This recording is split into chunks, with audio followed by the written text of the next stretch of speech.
कृष्ण ध्यान।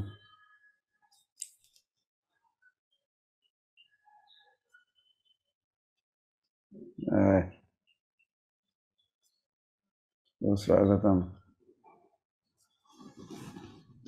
दंडवत प्रणाम कृष्ण महाराज। ध्यान प्रभु।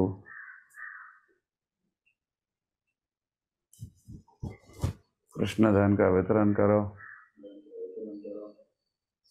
महाराज आपका आशीर्वाद की अभिलाषा रखता हूँ। प्रेम धान, ज्ञान धान, कई प्रकार के धन है। यह भगवान के ऐश्वर्य है। ऐश्वर्य समग्र वीर्य यश आश्रिय है। ये भी सब धन ही धन है। श्री कृष्ण कृष्ण धनी है। वैसे कृष्ण धनी धन के होते हैं धनी। ऐसे कृष्ण धनी के धन के दास हो, तुम सेवक हो।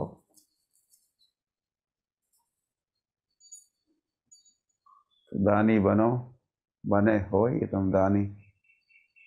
दानवीर दान शूर, धन का वितरण करो। और धन ही है कृष्ण, कृष्ण ही है धन, धन ही है कृष्ण। हरि महाराज आप जैसे ये भक्त। धन का चैतन्य महाप्रभु वितरण किए और आज तुम्हारी बारी है चैतन्य महाप्रभु की ओर से धन का वितरण करने की।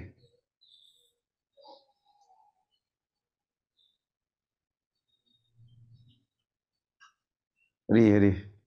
आप जैसे भक्त महाराज जी जिनके पास कृष्ण प्रेम का धन होता है उनका मैं दास हूँ। हरि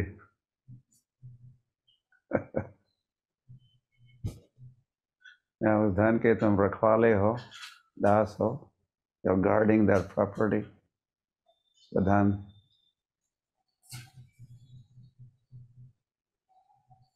और उन्हीं का दासों का दास बन के धन का वितरित करो। ये दास का धर्म भी होता है।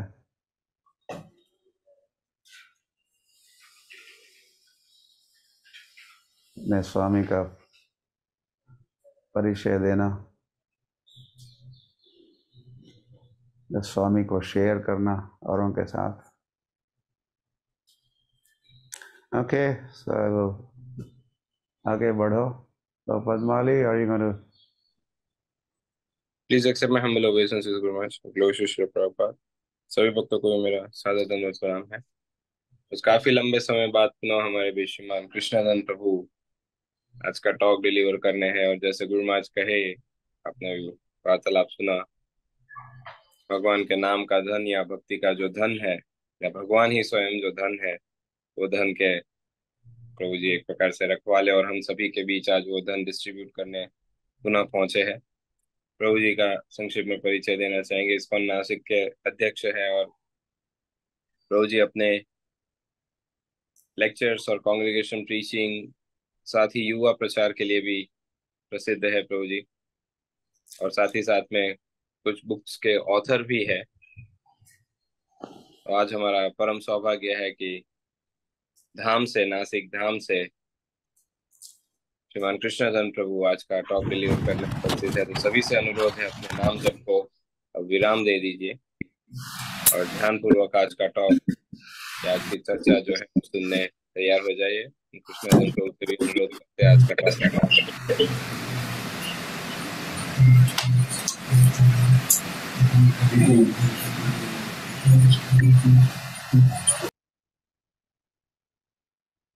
हरे कृष्णा। धन्यवाद पद्मवाली प्रभु जी। महाराज के चरणों में सर्वप्रथम मेरा साष्टांग प्रणाम। ओम ज्ञानतिमिरान्धस्य ज्ञानाञ्जनशलाकया चक्षुरुन्मीलितं येन तस्मै श्री गुरवे नमः। नमः ओम विष्णुपादाय कृष्णप्रेष्ठाय भूतले श्रीमते भक्तिवेदांत स्वामी निति नामिने नमस्ते सारस्वते देवे गौरवाणी प्रचारिणे निर्विशेष शून्यवादी पाश्चात्य देशतारिणे वाञ्छाकल्पतरुभ्यश्च कृपा सिन्धुभ्य एव च पतितानां पावनेभ्यो वैष्णवेभ्यो नमो नमः। जय श्री कृष्ण चैतन्य प्रभु नित्यानंद श्री अद्वैत गदाधर श्रीवासादि गौर भक्त वृंद।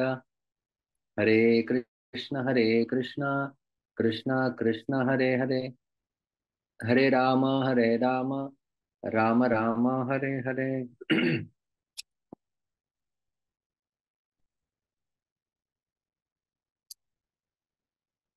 हरे कृष्णा, सभी का स्वागत है। सभी के चरणों में मेरा दंडवत प्रणाम। और पद्ममाली प्रभु ने मुझे आज जो है वो विषय दिया था श्यामानंद पंडित, इनके ऊपर चर्चा करने के लिए, क्योंकि जो पूर्णिमा हमने चैत्र महीने की 2 दिन पहले मनाई, उस समय उनका आविर्भाव दिन था। तो हनुमान जन्मोत्सव उस दिन मनाया गया। कृष्ण वसंत राज था, वंशीवर्धन ठाकुर, इनका भी आविर्भाव दिवस था, और श्यामानंद प्रभु, इनका भी आविर्भाव दिवस उस दिन था। तो शायद एक दिन सारे वैष्णव की चर्चा नहीं हो पाई होगी, तो उन्होंने मुझे विषय दिया है कि श्यामानंद पंडित, इनके गुणों के ऊपर थोड़ी हम लोग चर्चा करेंगे। तो वास्तव में श्यामानंद पंडित ये बहुत बड़े भक्त है, और हम जैसे उच्च भक्तों के द्वारा उनके बारे में कुछ कहना, इसका अर्थ यह होता है कि मानो एक छोटा सा पंछी आकाश को नापने के लिए निकल जाए, लेकिन जैसे श्रीमद् भागवत में कहा गया है कि यथामति यथा श्रुतम, जितना हम जानते हैं, हर एक पंछी जो होता है उसकी आकाश में एक ऊंचाई वो नाप सकता है। तो जितनी ऊंचाई वो नाप सकता है उतनी उसमें नापनी चाहिए। तो इस प्रकार से हम लोग हमारे शुद्धिकरण के लिए श्यामानंद पंडित, इनके बारे में हम लोग थोड़ी चर्चा करना प्रारंभ करते हैं। तो श्यामानंद पंडित जी, उनका नाम श्यामानंद बाद में हुआ। तो हम लोग देखेंगे कि अ, उड़ीसा में एक परिवार रहा करते थे, जिनका नाम था कृष्ण मंडल और दूरिका दासी। ये उड़ीसा में रहते थे। काफी उनके बच्चे जन्म लिए, लेकिन वो जन्म के उपरांत तुरंत मर जाते थे। तो इसलिए एक बालक का उन्हें जब जन्म हुआ, तो वो जिंदा रहे ज्यादा समय तक, यमराज जी उनके पास नहीं आए, इसलिए उसका नाम उन्होंने रख दिया था दुखी। इस प्रकार से हम लोग देखते हैं कि पुराने कालों में जब बड़े उनके जो पुत्र है उनका देहांत हो जाता था, तो इस प्रकार से नाम रखा जाता था। जैसे चैतन्य महाप्रभु की लीला में भी हम लोग एक महिला देखते हैं जिसका नाम था दुखी। महाप्रकाश लीला में उसका वर्णन आता है। तो उसी प्रकार से ये बालक का नाम रख दिया गया, रखा दुखी। और ऐसा बताया जाता है कि चैतन्य महाप्रभु इस धरातल से अपने धाम लीला करके वापस लौट जाने के पश्चात 1 साल के बाद जो है वो ये दुखी का जो है वो जन्म होता है। और बचपन से इनका भगवान के प्रति बड़ा लगाव है, सिद्धांतों को समझने की अभिलाषा है, व्याकरण भी बड़ा जल्दी समझ लेते थे। हालांकि उनका जन्म बाहरी दृष्टिकोण से देखा जाए तो शूद्र परिवार में हुआ था, लेकिन फिर भी उनका जो है वो इंक्लिनेशन देख के, उनका स्वाभाविक आकर्षण देख के सिद्धांतों के प्रति, उनके माता पिता ने उन्हें कहा कि आप अपने गुरु का जो है वो चयन स्वयं कर सकते हैं। तो ऐसा जब उन्हें बताया गया तो वो तुरंत बोल उठे कि हृदय चैतन्य, हृदय चैतन्य जो कि अंबिका कालना में रहा करते थे, वो कहे कि वही मेरे गुरु बनेंगे। तो पिताजी कहने लगे कि अरे वो तो बंगाल में इतना दूर रहते हैं, हम लोग यहाँ पर उड़ीसा में, आप कहाँ जा पाएंगे, आप तो बालक है। वो कहे कि नहीं, मैं तो जाऊंगा, इतने लोग यात्रा करने के लिए बंगाल जाते हैं, उनके साथ चला जाऊंगा, वहां पर मैं उन्हें गुरु महाराज को मिल लूंगा। तो इस प्रकार से जो है वो उनके मन में पहले से ही हृदय चैतन्य के प्रति आकर्षण था। अभी आपके मन में प्रश्न आया होगा कि वो हृदय चैतन्य कौन है, तो चलो थोड़ा कैमरा हम लोग वहां पर लेके चलते हैं बंगाल में। तो बंगाल में एक बहुत बड़े वैष्णव है जिनका नाम है गौरीदास पंडित। तो गौरीदास पंडित के शिष्य रहे हृदय चैतन्य। और गौरीदास पंडित बड़े भक्त थे। उनके यहाँ पर जो है वो अंबिका कालना वो गांव का नाम है। चैतन्य महाप्रभु ने एक नाव जिसे कहते हैं और वल्ला, जो नाव को चलाने के लिए प्रयोग किया जाता है, वो आज भी वहां पर रखा जाता है। वहां के गौरनीताय के जो विग्रह है वो साक्षात श्री चैतन्य महाप्रभु और नित्यानंद प्रभु इनसे अभिन्न है, ऐसा माना जाता है। और उसका बड़ा कथा उसके पीछे भी है कि गुरुदास पंडित इतने बड़े उपासक थे कि चैतन्य महाप्रभु एक बार आए वहां पर, और जब जा रहे थे तो गुरुदास पंडित ने कहा कि नहीं, आप यहीं पर रहिए। तो महाप्रभु ने उन्हें पोज दिया और उनके पोज के द्वारा वो मूर्ति बनाई गई थी। और महाप्रभु को गुरुदास पंडित बोलने लगे कि आप यहीं पर रहिए, उन मूर्तियों को जाने दीजिए। तो उन मूर्तियों को जाने दिया, और फिर वो महाप्रभु वहां पर रुके, उन्हीं की मूर्तियों के रूप में वो है।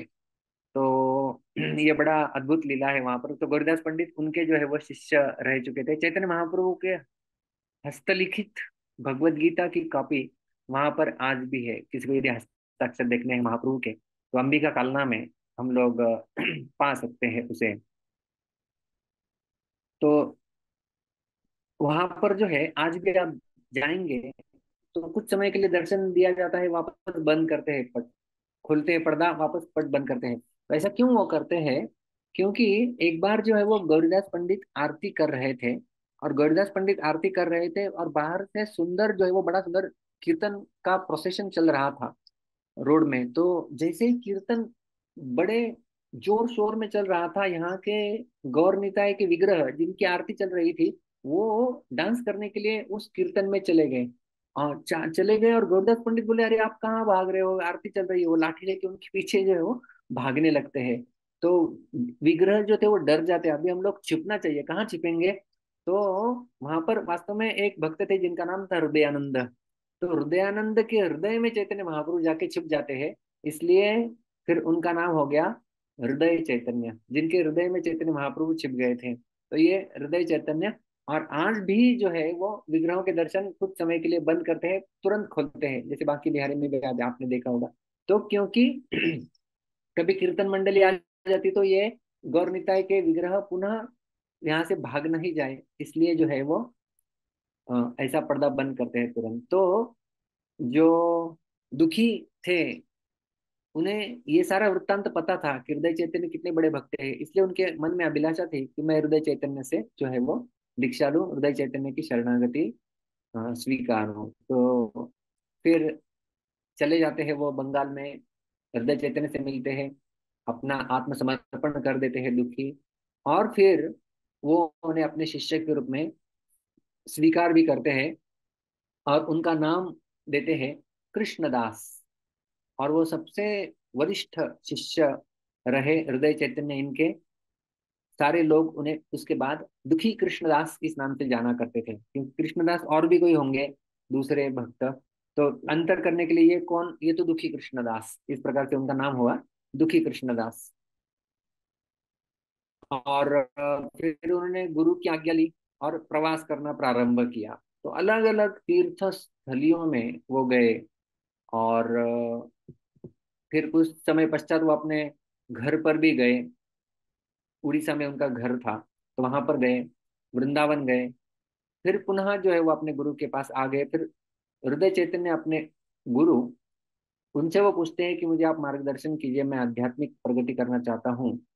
तो हृदय चैतन्य उन्हें आदेश देते हैं कि आप जाइए वृंदावन में, और जीव गोस्वामी वहां पर है, आप उनसे जो है वो शिक्षा प्राप्त कीजिए, उनसे उपदेश लीजिए। तो दुखी कृष्णदास जो थे वो तुरंत वृंदावन की ओर निकल पड़ते हैं। और उस समय ऐसा कुछ फ्लाइट वाइट नहीं था, सब कुछ पैदल यात्राएं होती थी।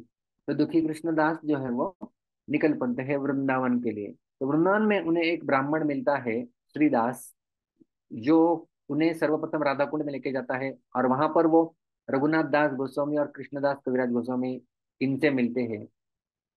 और उनसे मिलकर उन्होंने उनका स्वागत किया। और कहा जाता है कि एक सेवक भी उन्हें दिया, जो सेवक फिर आगे चल के उन्हें लेके जाते हैं जीव गोस्वामी तक। तो जीव गोस्वामी के पास आए, जीव गोस्वामी ने भी उनका बड़ा स्वागत किया। और उस समय जीव गोस्वामी के पास पहले से दो विद्यार्थी आए हुए थे, वो थे श्रीनिवास और दूसरे थे नरोत्तम। और अभी ये तीसरे आ गए, दुखी कृष्णदास। तो ये तीनों जन जो है वो अलग अलग गुरुओं के शिष्य है।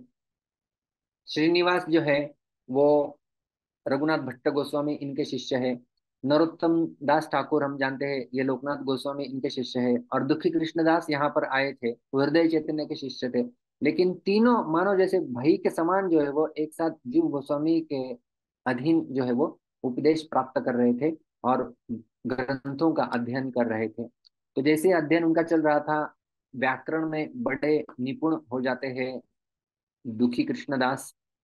और उनका अध्ययन वहां पर चालू हो जाता है। जो भी हमारे गोस्वामियों का लिटरेचर था, वो जीव गोस्वामी को मदद करते थे और सारे शास्त्रों का अध्ययन करते थे बड़े सुंदर तरीके से। और जीव गोस्वामी फिर जो है वो हृदय चैतन्य को इस प्रकार के पत्र लिखते थे कि आपका शिष्य दुखी कृष्णदास बड़ी अच्छी सेवा यहाँ पर कर रहा है, आपकी कृपा आशीर्वाद उनके ऊपर बनाए रखिए। तो इस प्रकार से उनका वार्तालाप हुआ करता था और पत्र व्यवहार हुआ करता था, क्योंकि उस समय तो कुछ टेलीफोन इत्यादि था नहीं। तो पत्र व्यवहार से ही सब कुछ जो चलता था। और जो है वो जीव गोस्वामी के मार्गदर्शन में रागानुग भजन पद्धति में जो है वो दुखी कृष्णदास लग जाते हैं और अपनी साधना करते हैं। जीव गोस्वामी के लिए पानी भरना, उनके शास्त्रों को लेखन में मदद करना इत्यादि सारी सेवा करते थे। और उनको एक विशेष सेवा जो है वो जीव गोस्वामी ने दी थी, वो थी कल्प कुंज कुटीर जो है वहां पर झाड़ू लगाना, वहां की जो है वो सफाई करना। तो एक बड़ा सुंदर वृत्तांत आता है कि एक बार जब दुखी कृष्णदास वहां पर कुंज में सेवा कर रहे थे, झाड़ू लगा रहे थे, अचानक उन्हें जो है वो एक नुपुर मिल जाता है, पेंजन। और वो नुपुर इतना विशेष होता है कि उसको स्पर्श करते ही वो राधे कृष्ण इस प्रकार से चिल्लाने लगते हैं और उनका शरीर की कांति परिवर्तित हो जाती है और उनके आंखों से अश्रु प्रवाहित होते हैं और शरीर कंपन होने लगता है और वो मूर्छित होकर नीचे गिर जाते हैं। और तब उन्हें समझ में आता है कि ये नुपुर कुछ विशेष है। तो वास्तव में हुआ क्या था कि उसके अगली रात, ये तो सुबह हर रोज झाड़ू सेवा अर्पण किया करते थे, उसके पहली रात को जो है वहां पर राधा कृष्ण अन्य गोपियां वहां पर रास नृत्य करने के लिए जो है वो आया करते थे। और जब वो रास नृत्य कर रहे थे तो रास करते करते जो है वो कीर्तन उनका इतना जोर शोर लेने लगा कि कीर्तन के दौरान श्रीमती राधा रानी का नुपुर वहां पर गिर गया और उन्हें समझ में भी नहीं आया। और वो सब रासलीला इत्यादि करके चले जाते हैं। और दूसरे दिन फिर जब दुखी कृष्णदास वहां पर झाड़ू लगा रहे थे, वही राधा रानी का खोया हुआ नूपुर जो है वो उन्हें मिल जाता है। अभी इन्हें समझ में आता है कि ये थोड़ा विशेष नूपुर है। तो वो क्या करते हैं कि जाके जमीन में कहाँ पर जो है वो उसी कुंज में नीचे छिपा देते हैं, ताकि किसी को समझ में नहीं आए, कोई देखे नहीं उसे। तो जब ऊपर राधा रानी को समझ में आता है कि अरे मेरा नुपुर मुझे मिल नहीं रहा है, तो वो तुरंत ललिता सखी को कहती है कि आप जाइए, देखिए कि कहाँ पर वो नुपुर इत्यादि कुछ रह गया होगा, तो जरा चेक करके आइए, कुंज में शायद से रह गया होगा, कल तक तो था, आज दिखाई नहीं दे रहा है सुबह। तो ललिता देवी को भेजते हैं। ललिता देवी अभी एक थोड़ी बूढ़ी औरत का रूप लेके वहां पर आ जाती है और वहां पर दुखी कृष्णदास को वो देखती है और वो पूछती है कि क्या आपने यहाँ पर कुछ नुपुर इत्यादि देखा? क्या है ना कि मेरी बहू वहां पर यमुना में जल लाने के लिए गई थी, तो वो इतना ध्यान नहीं देती है अपने आभूषणों का, तो उसका नुपुर शायद यहाँ पर गिर गया था, क्या आपने देखा है? तो उनके बीच में बड़ा डिस्कशन होता है। तो दुखी कृष्णदास बोलते हैं कि सर्वप्रथम आप मुझे बताइए कि आप कौन है, क्योंकि वो नुपुर मैंने देखा, मुझे मिला है, लेकिन वो बड़ा विशेष नुपुर है। आप जब तक मुझे बताएंगे नहीं आप कौन है और ये नुपुर किसका है, तब तक मैं नहीं दूंगा। तो ललिता देवी अभी वहां पर कंफ्यूज हो जाती है कि अरे इसको तो समझ में आ गया है, अभी क्या किया जाए। तो ललिता देवी आग्रह करती है कि नहीं नहीं, मेरी बहू है, ऐसा वैसा वहां पर गांव में है। तो दुखी कृष्णदास बोलते हैं कि चलो, मैं खुद आपकी बहू को मिलना चाहता हूँ, आप मुझे लेके जाइए, मैं फिर नुपुर उन्हें हैंड ओवर करूंगा। तो ललिता देवी अभी परेशान हो जाती है, अभी क्या करें। तो ललिता देवी थोड़ा वहां पर बगल में दूसरे वन में उन्हें लेके जाती है और जो है वो स्वयं का ओरिजिनल स्वरूप दिखाती है ललिता देवी का। और जैसे ही ललिता देवी का विशेष सौंदर्य देखते ही दुखी कृष्णदास वहां पर मूर्छित होकर गिर जाते हैं। और फिर ललिता देवी बताती है वास्तव में कि ये श्रीमती राधा रानी का नूपुर है, और इस प्रकार से सब कुछ उन्हें बताया जाता है। तो उन्होंने जो है वो नीचे जो छिपा के रखा था, तो वो नूपुर वहां से वो निकालते हैं, और वो जो है वो ललिता देवी को देते हैं। और ललिता देवी को जैसे ही वो नूपुर दिया जाता है, वो ललिता देवी जो है वो नूपुर उनके माथे को स्पर्श करती है। और जैसे ही उनके माथे के ऊपर स्पर्श करती है, उनके माथे के ऊपर जो है वो उस कंगन के या उस नूपुर के जो है वो दो वर्टिकल लाइंस जिसे कहते हैं वो मार्क हो जाते हैं। और बीच में जो है वो मानो एक डॉट जो है वो निर्माण हो जाता है। और वो पूछते हैं ललिता देवी को कब वो दिन आएगा कि मैं श्रीमती राधा रानी की सेवा में नियुक्त हो जाऊंगा। तो वो भी उनका वास्तविक स्वरूप उन्हें बताती है कि आप जो है वो ओरिजिनल आपका स्वरूप इस प्रकार से मंजीरी का है, लेकिन अभी आप वहां पर जाइए, जीव गोस्वामी जो है वो भी उनका आध्यात्मिक स्वरूप मंजीरी का है, वहां पर आप जाइए और बहुत शीघ्र आपको आपका जो है वो सिद्ध देह प्राप्त हो जाएगा। इस प्रकार से ललिता देवी उन्हें बता देती है। और वो कहती है कि आपने जो है वो आनंद प्रदान किया है श्रीमती राधा रानी को। और राधा रानी का एक, क्योंकि आपने नुपुर ढूंढ के उनका दिया है, तो वो आनंदित हो जाएगी अभी। तो उनका एक नाम होता है, राधा रानी का एक नाम है श्यामा। तो श्यामा को आपने आनंद प्रदान किया है, इसलिए वो कहती है कि आज से आपका नाम हो जाएगा श्यामानंद। तो श्यामानंद नाम जो है वो ललिता देवी ने उन्हें दे दिया। और वो कही कि आप केवल जीव गोस्वामी को ये सारा वृत्तांत बता सकते हैं, बाकी किसी को आपने जो है वो बताना नहीं है। और ऐसा कहते हैं ललिता देवी अचानक से वहां से अप्रकट हो जाती है, डिसअपियर हो जाती है। और फिर ये बड़े आनंदित, अभी अभी उनका नया नाम हुआ है श्यामानंद। अभी वो नाम लेके और सब उनका उनका उनका कॉम्प्लेक्शन ही बदल जाता है कि संपूर्ण मानो वो चैतन्य महाप्रभु का जैसा कांति था, सुवर्णमय कांति उनका हो जाता है। और पूरी चमक होती है उनके शरीर के अंदर, दिव्य आनंद होता है, उन्माद होता है। और वो फिर इस प्रकार से वापस अभी लौट जाते हैं। और जीव गोस्वामी पूछते हैं कि अरे ये क्या हुआ, ये कौन सा तिलक तूने लगाया हुआ है, और तुम्हारे शरीर की ये कांति अचानक कैसे जो है वो बढ़ गई है, इस प्रकार से वो पूछते हैं। तो सब कुछ जो है वो श्यामानंद बता देते हैं जीव गोस्वामी को, क्योंकि ललिता देवी ने कहा था कि आप केवल जीव गोस्वामी को बताएंगे और किसी को नहीं बताएंगे।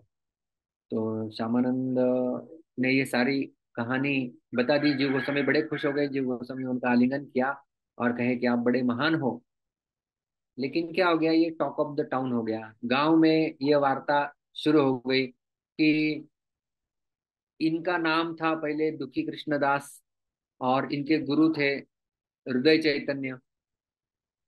तो ये कैसे संभव है कि जीव गोस्वामी ने इनका नाम चेंज कर दिया ऐसे अचानक से श्यामानंद, कि ये सब गांव में वार्ता होने लगी। और ये वार्ता वार्ता जो है वो धीरे धीरे धीरे कहाँ पर पहुंच गई, वो वार्ता पहुंच जाती है बंगाल में हृदय चैतन्य के पास। ये हृदय चैतन्य अभी क्रोधित हो जाते हैं, अरे मैंने मेरे शिष्य को वहां पर पढ़ने के लिए भेजा था, ये तो शिक्षा गुरु है जीव गोस्वामी, इन्होंने मेरे शिष्य का नाम क्यों चेंज कर दिया, ये तो दीक्षा गुरु थोड़ी बन गए, अभी दीक्षा गुरु तो मैं हूँ इसका, हृदय चैतन्य मैंने नाम दिया है इसका कृष्णदास, दुखी कृष्णदास। ये ऐसा कैसे संभव है, ऐसा नहीं होना चाहिए, ये गौड़ीय सिद्धांत के विरुद्ध है। तो वो अपने जो है वो 5 प्रमुख शिष्यों को बोलते हैं कि आप जाओ वहां पर तहकीकात करके आ जाओ, देखो क्या हुआ है, माजरा क्या है। तो वो 5 शिष्य जो है वो वहां पर जो है वो अभी चले जाते हैं। और वहां पर चले जाने के पश्चात वो बोलते हैं कि आप दुखी कृष्णदास को डांट सकते हैं, लेकिन जीव गोस्वामी को मत डांटो क्योंकि वो बड़े भक्त हैं भगवान के। तो हृदय चैतन्य इस प्रकार से भेजते हैं वहां पर। और फिर जीव गोस्वामी को सर्वप्रथम मिलते हैं। जीव गोस्वामी को जैसे मिलते हैं, जीव गोस्वामी उनका स्वागत करते हैं, आदर आतिथ्य करते हैं, उनको बिठाते हैं। और फिर वो प्रश्न पूछते हैं कि ऐसा कैसे संभव है कि कृष्णदास को तो यहाँ पर भेजा गया था हृदय चैतन्य के द्वारा केवल शिक्षा प्राप्त करने के लिए, आपने तो उसे दीक्षा दे दी, उसका तिलक चेंज कर दिया, उसको जो है वो आपने कुछ अलग मंत्र दिया है। और आप ये अच्छी बात नहीं है, नाम भी चेंज कर दिया है आपने उनका। तो जीव गोस्वामी बताते हैं कि देखिए मैंने ऐसा कुछ नहीं किया है। जीव गोस्वामी बोलते हैं कि वास्तव में दुखी कृष्णदास को एक सपना आया था। उसने सपने में देखा कि हृदय चैतन्य उनके गुरु वहां पर उपस्थित थे, और उन गुरु की चरण धूलि की सेवा कर रहा था, और गुरु ने अपने चरण उनके माथे के ऊपर रखे, इसलिए उनका तिलक परिवर्तित हो गया। और हृदय चैतन्य ही उन्हें नाम दिया था सपने में, श्यामानंद। आप चाहिए तो श्यामानंद को स्वयं पूछ लीजिए, तो वो श्यामानंद के पास चले जाते हैं। श्यामानंद बोलते हैं कि ये सब कुछ गुरु की कृपा से हुआ है। अभी उनके गुरु कौन है? हृदय चैतन्य। तो ये सब जो है वो बताते हैं। और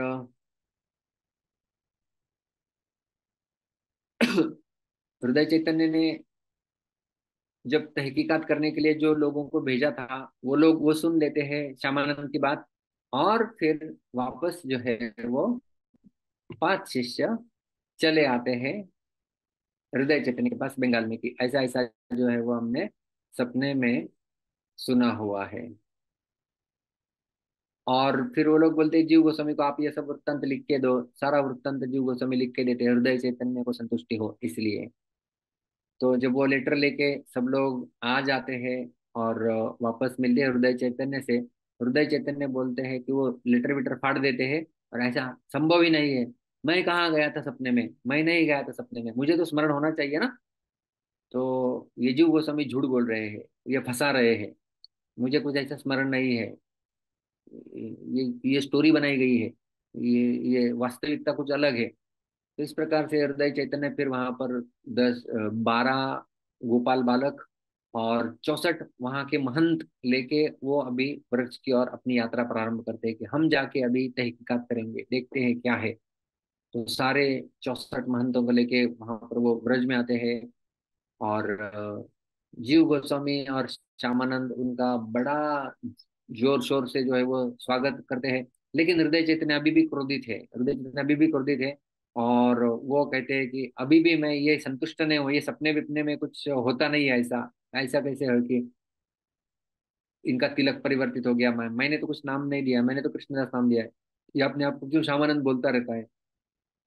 तो हृदय चैतन्य फिर बोलते हैं वहां पर उन्हें कि देखो, मैं आपका तिलक जो है वो मिटा दूंगा।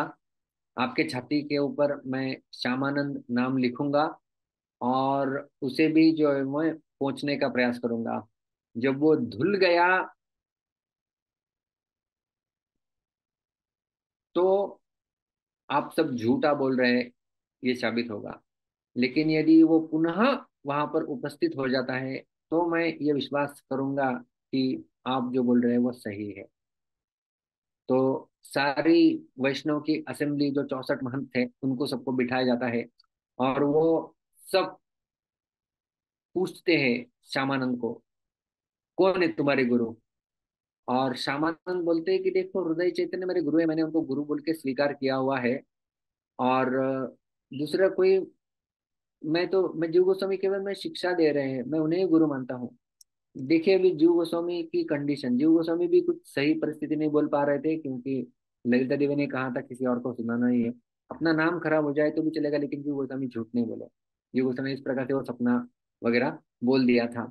तो श्यामानंद जो है वो बोलते हैं कि हृदय चैतन्य ही मेरे गुरु है। और वो सारे असेंबली 64 महंत बोलते हैं कि देखो, आप झूठ मत बोलो।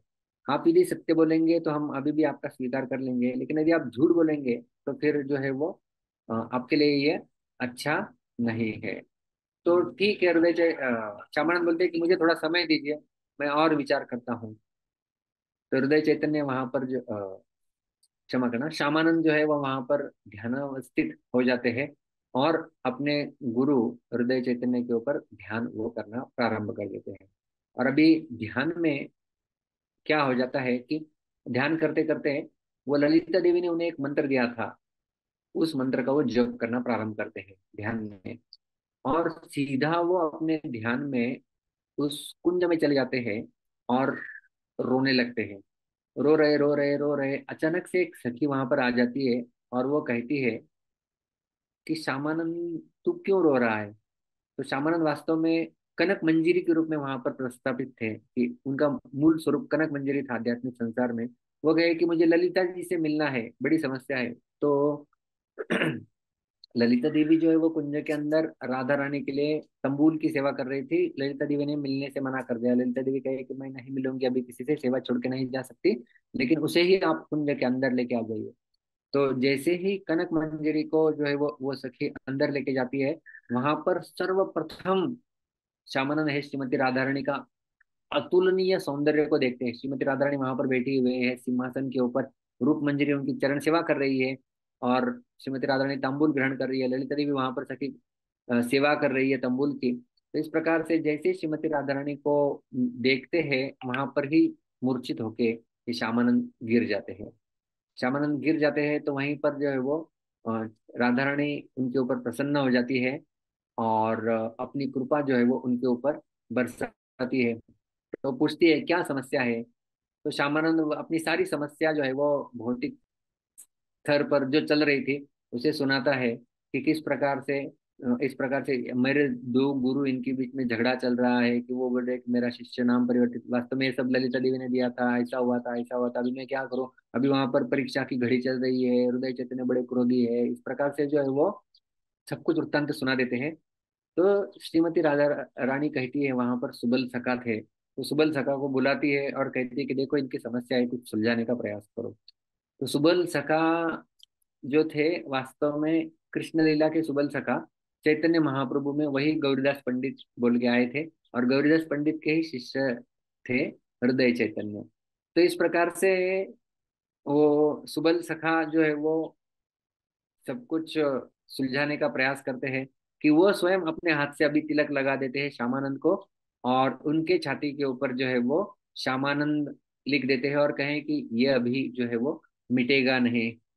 और वहां से अभी राधा रानी का वो छोड़ के जाने का मन भी नहीं है श्यामानंद को, बोले कि मुझे यहीं पर रहना है। तो श्रीमती राधा रानी कहती है कि पूछती है कि आपकी क्या इच्छा है। तो वो कहते हैं कि मैं केवल आपकी चरणों की सेवा में लगा रहूं, यही मेरी इच्छा है, और कोई इच्छा नहीं है। तो कहती है कि ठीक है आप चले जाइए, आप जो है वो आगे चल के भविष्य में रसिक मुरारी जो है वो आपको मिलेगा, उनके साथ आप जो है वो हमारा प्रचार कीजिए। तो वो वहां पर स्वीकृति दे देते हैं, और वहां से फिर अभी उनका ध्यान जो है वो वहां से ये सब ध्यान में चल रहा था, तो ध्यान में थे। अभी यहाँ पर वो आते आते हैं अपने मूल स्वरूप में जहाँ पर वो बैठे थे, तो वहां पर अभी जो है वो जीव गोस्वामी को केवल पता चल गया कि उनके ध्यान में क्या हो रहा था, क्योंकि जीव गोस्वामी स्वयं एक मंजरी है। तो जीव गोस्वामी ने उनका ध्यान भंग करने के लिए अभी जोर से कीर्तन वहां पर शुरू कर दिया। जैसे आपको पता है चैतन्य महाप्रभु इस प्रकार से ध्यानावस्थित हो जाते थे, तो कीर्तन करते करते कीर्तन के द्वारा जो है वो भक्तों ने बाह्य चेतना में लेके आते थे। तो कीर्तन हो गया, कीर्तन का आवाज सुन के ही श्यामानंद जो है वो अपनी बाह्य चेतना में आ जाते हैं, और हृदय चैतन्य के नाम का जप वहां पर करना प्रारंभ करते हैं। और वो बोलते हैं कि ध्यान में मैंने गौरदास पंडित को देखा जो कि हृदय चैतन्य के गुरु है, और उन्होंने मुझे बताया कि आप सही हो। तो फिर वहां पर जो है वो हृदय चैतन्य उस प्रकार से उनका तिलक जो है वो लगाते हैं, और नाम लिखते हैं, और उसको पोंछने का प्रयास करते हैं, लेकिन वो पोंछा नहीं जाता, वो परमानेंट मार्क हो जाता है तिलक का, और श्यामानंद नाम जो है उनके हृदय के ऊपर। तो सारे वैष्णव अभी स्वीकृति दे देते हैं कि ये सही है, और फिर वहां पर एक बड़े फीस्ट का जो है वो आयोजन किया जाता है। और फिर जीव गोस्वामी ऑर्डर देते हैं श्यामानंद को कि आप जो है वो हृदय चैतन्य के साथ ही उनके संग में रहो, और वहां पर चले जाओ। और वो कहते हैं कि this is all by the mercy of Shri Chaitanya Mahaprabhu, कि चैतन्य महाप्रभु की ये इच्छा थी कि इस प्रकार से ये मतभेद यहाँ पर हो जाए, जिसके कारण आप श्रीमती राधा रानी के और नजदीक जा सके। तो इस प्रकार से जो है वो हम देखते हैं कि जो इस भौतिक धरातल पर आचार्य होते हैं, वो आध्यात्मिक संसार के मंजिरियों के रूप में हमें प्राप्त हुए हैं। और जब हम उनके उपदेशों का पालन करते हैं हमारे जीवन में, तो हम भी बहुत शीघ्र जो है वो हमारा आध्यात्मिक स्वरूप जो है वो प्राप्त कर सकते हैं। तो इस प्रकार से फिर अभी श्यामानंद जो है वो हृदय चैतन्य के साथ जो है वो सेवा करना प्रारंभ कर देते हैं। वहां पर वो लोग अभी वृंदावन में थे, तो ब्रज में एक जगह वो लोग जाते हैं जहाँ पर जो है वो राधा कृष्ण इनकी लीलाओं का जो है वो किसी डांस फॉर्म में प्रदर्शन चल रहा था। तो श्यामानंद वहां पर वो देख के मूर्छित हो जाते हैं, और फिर हृदय चैतन्य वहां पर वापस क्रोधित हो जाते हैं, क्योंकि श्रीमती राधा रानी के भाव में, मंजरी के भाव में वो वहां पर थे। तो हृदय चैतन्य बोलते हैं कि अरे मैं तो गौरदास पंडित का शिष्य हूँ, गौरदास पंडित एक सखा है, सुबल सखा थे, और तू यहाँ पर मंजरी के भाव में, ये थोड़ा विरोधाभास है। तो तुम्हें जो है वो सखा के भाव में सेवा करनी चाहिए, ना कि मंजरी के भाव में। लेकिन वो कहे कि मुझे तो गौरदास पंडित ने ही जो है वो ये आदेश दिया हुआ है। और फिर लेकिन सुनते नहीं है। हृदय चैतन्य वहां पर एक लाठी लेके श्यामानंद को बड़ा मारते हैं। और फिर बीच में वो जो महंत आए थे वो भी बीच में हस्तक्षेप करने का प्रयास करते हैं कि देखिए श्यामानंद को मत मारिए, अभी अभी हमने सिद्ध करके आए कि ये बड़ा भक्त है, इतना नाम तिलक पूछने का प्रयास किया गया, वही वो भी नहीं पूछ सके हम लोग, तो ये बड़ा भक्त है कि, लेकिन फिर भी जो है वो अभी हृदय चैतन्य क्षमा नहीं करते हैं। और हृदय चैतन्य फिर जब सोते हैं रात को, सपने में उनके चैतन्य महाप्रभु आते हैं, और चैतन्य महाप्रभु का शरीर में यहाँ वहां देखते हैं कि अरे रक्त से सिंचित है उनका शरीर, उनके कपड़े फटे हुए हैं। हृदय चैतन्य पूछते हैं महाप्रभु ये सब कैसे हुआ। महाप्रभु बोलते हैं कि वास्तव में श्यामानंद को तू मार रहा था, तो वो मार मैंने स्वीकार किया है, इसलिए ये जब जो है वो रक्त आया हुआ है। तो उस समय जाके हृदय चैतन्य को पता चला कि ये श्यामानंद कितना बड़ा भक्त है, और चैतन्य महाप्रभु ने भी उसको स्वीकृति दी है कि ये मंजरी भाव में जो सेवा कर रहा है वो सही सेवा है। फिर हृदय चैतन्य वापस कहते हैं श्यामानंद को कि तू जा और जीव गोस्वामी के अधीन रह के वहां पर ही तू सेवा कर। क्योंकि जीव गोस्वामी के पास, जो हमने पहले भी देखा कि तीन शिष्य थे, श्रीनिवास, नरोत्तम और ये श्यामानंद। और फिर उनको जीव गोस्वामी आज्ञा देते हैं कि आप जो है ग्रंथ वितरण कीजिए। और वास्तव में ग्रंथ वितरण की सेवा, संकीर्तन, बस पार्टी या पद यात्रा जो भी हम लोग देखते हैं, उसकी सर्वप्रथम प्रारंभ किन्हीं ने किया था, क्योंकि ये बैलगाड़ी लेके ही निकले थे। बैलगाड़ी में सारे, क्योंकि क्या हुआ था ना कि उड़ीसा से अभी महाप्रभु नहीं थे, महाप्रभु जगन्नाथपुरी में जो थे तब गौड़ीय वैष्णव का प्रचार हुआ। लेकिन जब महाप्रभु चले गए तो थोड़ा वहां पर जो है वो प्रचार ढीला हो गया था। और सारे हमारे गोस्वामी वो वृंदावन में बैठे थे, तो वृंदावन में अच्छा खासा प्रचार चल रहा था। बंगाल में हृदय चैतन्य ये सब लोग थे, लेकिन उड़ीसा में कोई नहीं था। तो जीव गोस्वामी बोलते हैं कि आप लोग उड़ीसा चले जाओ, और उड़ीसा में ग्रंथ भी लगेंगे आपको, तो ये ग्रंथ बैलगाड़ी उन्हें जो है वो साथ में देते। पहली बैलगाड़ी, पहली पदयात्रा, पहली संकीर्तन बस पार्टी जो है वो श्रीनिवास, नरोत्तम और श्यामानंद ये तीनों लेके जाते हैं। और उसकी बड़ी कथा है कि उनके रास्ते में वो ग्रंथ चोरी हो जाते हैं। फिर राजा बिरहमबीर और इन सब का किस प्रकार से श्रीनिवास और ये सब उसका व्यवस्था ठीक से कर देते हैं। वास्तव में श्यामानंद की जाने की इच्छा नहीं थी, लेकिन जीव गोस्वामी उन्हें श्रीमती राधारानी के शब्दों को स्मरण करा देते हैं कि आगे जाके आपको कोई रसिक मुरारी मिलने वाला है, और वो आपको उड़ीसा में ही मिलेगा, तो आप इसलिए जाइए। फिर भी इच्छा नहीं है, लेकिन गुरु की आज्ञा है, ऐसा करके वो व्रज छोड़ते हैं और फिर वहां पर उड़ीसा जाते हैं। उड़ीसा में जो है वो बड़ा गौड़ीय सिद्धांत वहां पर जो है वो कोई पालन नहीं कर रहा था ठीक से, गौड़ीय वैष्णविज्म डिक्लाइन हो गया था।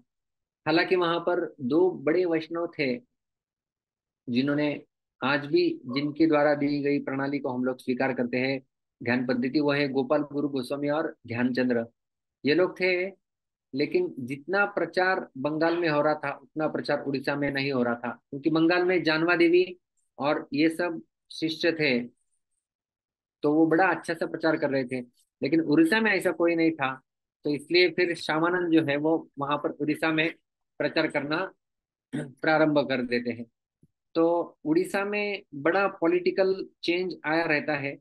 राजा मानसिंह, आपने सुना होगा उनके बारे में कि उन्होंने बड़ा पॉलिटिकल विक्ट्री पा लिया था। और श्यामानंद प्रभु इन्होंने जो है वो फिर स्पिरिचुअल विक्ट्री वहां पर स्थापित करने का प्रयास किया। उनके पेरेंट्स वहां पर गुजर जाते हैं श्यामानंद पंडित के। तो फिर वहां पर वो घर को उन्होंने अपने सेंटर में परिवर्तित कर लिया। वहां पर एक नरसिंहपुर में बड़ा मंदिर उन्होंने उड़ीसा में स्थापन कर लिया।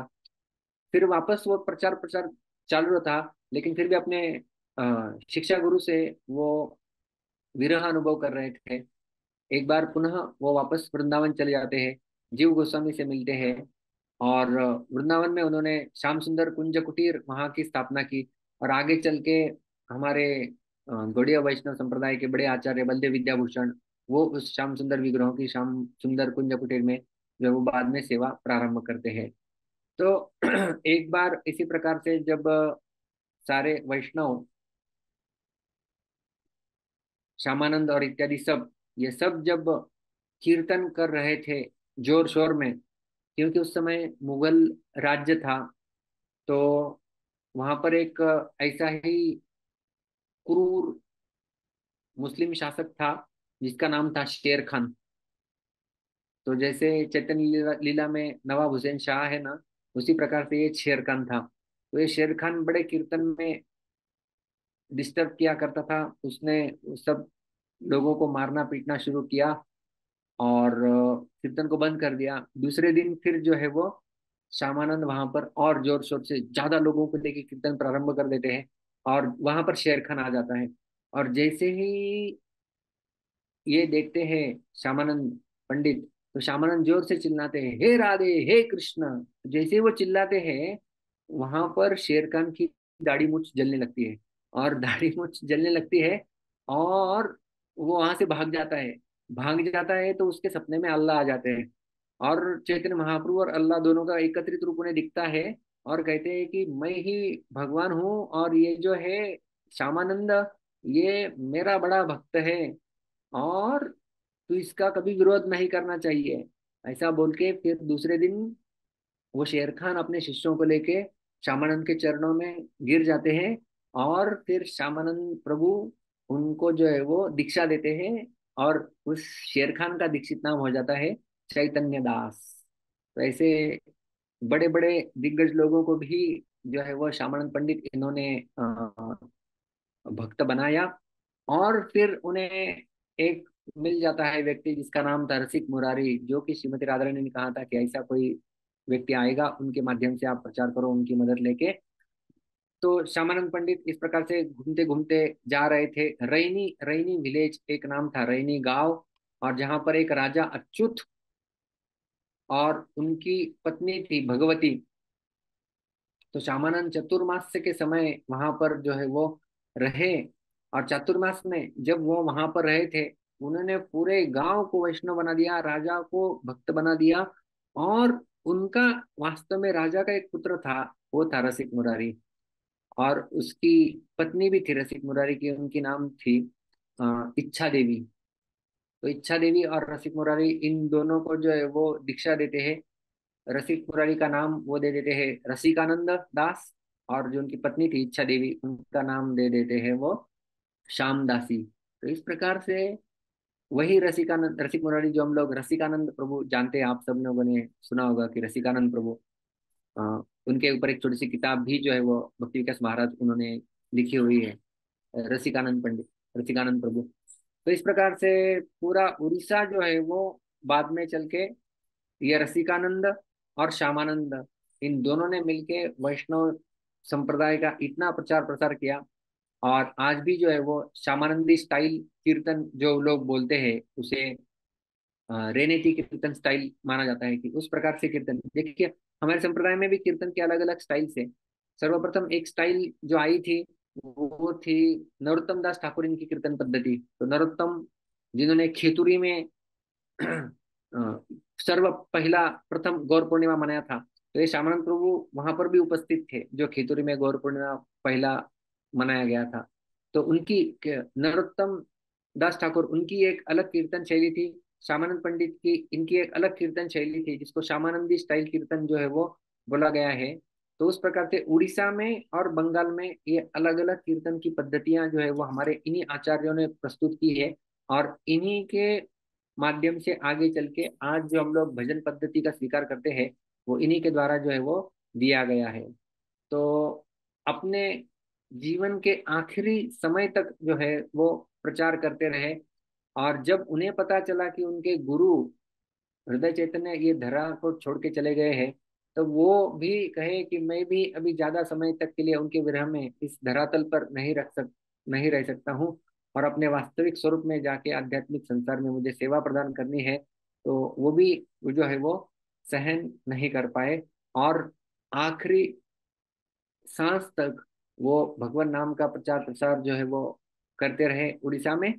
और लगभग 17वीं सदी के मध्य में उन्होंने अपना देह छोड़ दिया, ये भौतिक, और अपने आध्यात्मिक स्वरूप को, जो कि कनक मंजरी के रूप में है, उसे उन्होंने प्राप्त कर लिया। और श्यामानंद प्रभु इनकी जो समाधि है वो आज भी नरसिंहपुर, नरसिंहपुर आता है, एक मयूरभंज डिस्ट्रिक्ट है उड़ीसा राज्य में, तो वहां पर जो है वो उनकी समाधि जो है वो पाई जाती है। तो इस प्रकार से श्यामानंद पंडित जी, ये हमारे वैष्णव संप्रदाय के एक बड़े आचार्य जो आध्यात्मिक संसार में कनक मंजरी के रूप में है, वो इस धरातल पर जो है वो सेवा किए। तो कई बार लोगों को ये चिंता होती है कि मेरा सिद्ध देह मुझे कैसे प्राप्त हो सकता है और कैसे हम लोग भक्ति में अग्रसर हो सकते हैं। तो हमारे परम पूज्य भक्तिचारू स्वामी महाराज जी, जो कि उन्हें एक एसपी पोजीशन, शिल प्रभुपाद की कमेटी, उसके ऊपर जब उन्हें स्थापित किया गया था, तो उसमें वो बताते थे कि शिल प्रभुपाद जी ने हमें सब कुछ दिया हुआ है, हमें और कहीं जाने की आवश्यकता नहीं है, और हमें यहाँ पर सब मिलेगा। तो किसी भक्त ने, मुझे याद है, जब कुछ लीडर्स के लिए वो सेमिनार दे रहे थे, तो प्रश्न पूछा था कि हम ये जो सिद्ध प्रणाली और सिद्ध देह, इसकी जो बात करते हैं, तो वो कैसे फिर शिल प्रभुपाद जी के संस्था में संभव है। तो वो कहे कि जो लोग अपने सिद्ध देह में है, वही अपने साधक देह में गोस्वामी के रूप में और अन्य अन्य भक्तों के रूप में इस धरातल पर अवतरित हुए थे। जैसे श्यामानंद प्रभु हमने चर्चा की, वो कनक मंजरी थे। हमारे रूप गोस्वामी स्वयं रूप मंजरी थे। हमारे भक्तिविनोद ठाकुर, वो भी इस प्रकार से कमल मंजरी। तो ये सारे मंजरियां आके यहाँ पर इस धरातल पर उन्होंने सेवा प्रदान की है, भक्ति का मार्ग स्थापित किया हुआ है। हम यदि हमारे इस साधक देह में, उन साधक देहों के द्वारा जो भक्ति की विधि दी गई है, उसका यदि हम लोग पालन करते हैं, तो उनका जो सिद्ध देह है, उसी के अनुगामन करते हुए हमें हमारा सिद्ध देह प्राप्त हो जाएगा। हमें केवल जो श्रील प्रभुपाद जी ने दिए हुए उपदेश है, उनको हमें ठीक से पालन करते रहना चाहिए। और महाराज जी बताया करते थे कि इस्कॉन को कभी हमें छोड़ना नहीं है।